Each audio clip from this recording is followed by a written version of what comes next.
বিয়ে তো হয়ে গেছে আজ ভোর রাতেই, আর এই সেই সময় যেই সময় বাবা মা ভাই বোন প্রিয় মানুষগুলির প্রতি পিছুটা না ছাড়তে পেরে নিজের মনকে বুঝিয়ে এগিয়ে চলছে সুন্দর একটা ভবিষ্যতের দিকে। সত্যি মেয়েদের জীবনটা কেমন, তাই না? যেই বাবা তার মেয়েকে একেবারে চোখে হারাতো, যেই মা তার জীবনে ঝুঁকি নিয়েও একটা সন্তানের জন্ম দিল, যেই বাবা মা তার সন্তানকে নিয়ে হাজারো স্বপ্ন নিয়ে বড় করলো, আর সেই সন্তানই আজ তার প্রিয় কুটুম বা আত্মীয় হয়ে গেল। সত্যি আমাদের জীবনটা কতটা অদ্ভুত, তাই না? আমাদের বিয়ে বাড়ির সম্পর্কে তোমাদের অনেকেরই অনেক রকমের মন্তব্য রয়েছে, আর অনেকে অনেক কিছু কোশ্চেনও করেছো। আমার যদি সময় হয় আমি অবশ্যই চেষ্টা করবো সবকিছু রিপ্লাই দেওয়ার ভিডিওর মধ্যে।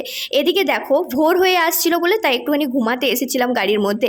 এদিকে আমার তো ঘুম ভেঙে গেছে, কিন্তু সুনীল কিভাবে ঘুমাচ্ছে দেখতেই পেলে। টুটু বলে এক বোন আমাকে কমেন্ট করেছিল যে দিদি তোমার ভিডিও দেখলেই বোঝা যায় যে তুমি আমাদের নাচ গান খুব ভালোভাবেই করতে পারো, তবে সুনীলদাকে কোনোদিনও দেখিনি। সুনীলদা যদি কোনোদিনও নাচ করে থাকে তার ভিডিও ক্লিপ অবশ্যই শেয়ার করো। আর যারা আমার নতুন ফেসবুক পেজটা ফলো করনি প্লিজ ফলো করো, আর যারা ইউটিউব চ্যানেল সাবস্ক্রাইব করনি প্লিজ সাবস্ক্রাইব করো। Bye bye guys.